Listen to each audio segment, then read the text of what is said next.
Hi, I'm Elizabeth with Logic Walk, and in this lesson, we're going to explore the step-by-step changes that occur during the printing process in our simulator, and we'll also see what happens to the cursor.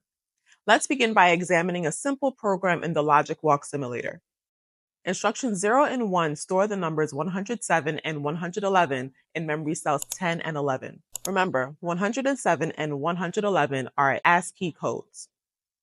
Instruction 2 stores number 2 in memory cell 26. This cell defines the data size, the number of characters to be printed. Instruction 3 stores number 1 in memory cell 27. This cell is called the display interrupt. Instruction 4 tells the computer to go back to the beginning. At time 5, the display prints a lowercase k.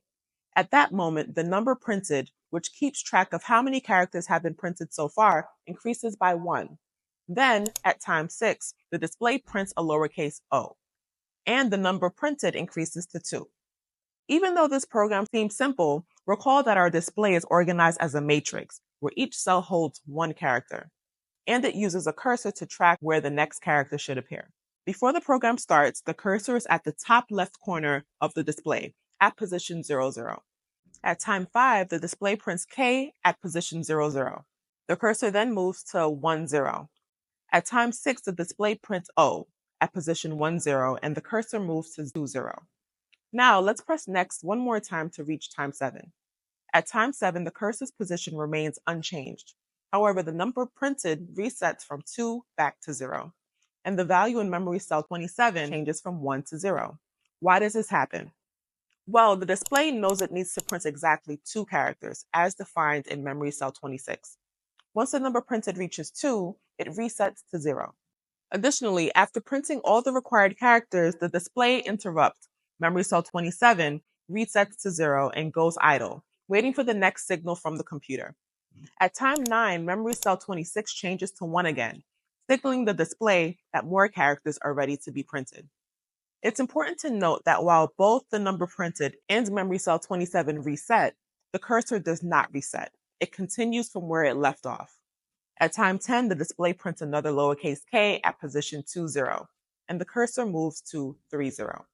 At time 11, the display prints a lowercase o at position 30, and the cursor advances to 40. Let's look at a more generalized scenario.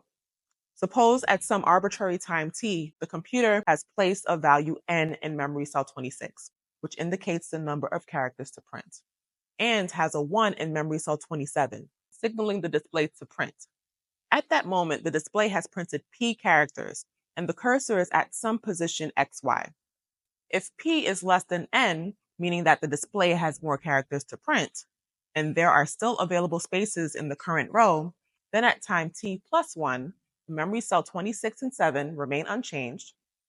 The number printed p increases by 1.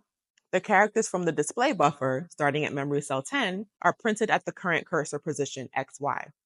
The cursor then moves to x plus 1, y, after it's done printing each character.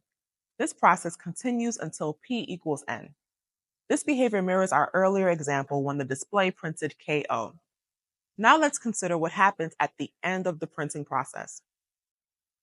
At some arbitrary time u, assume memory cell 26 holds n, memory cell 27 is still set to 1, the display shows n printed characters, and the cursor is at position xy.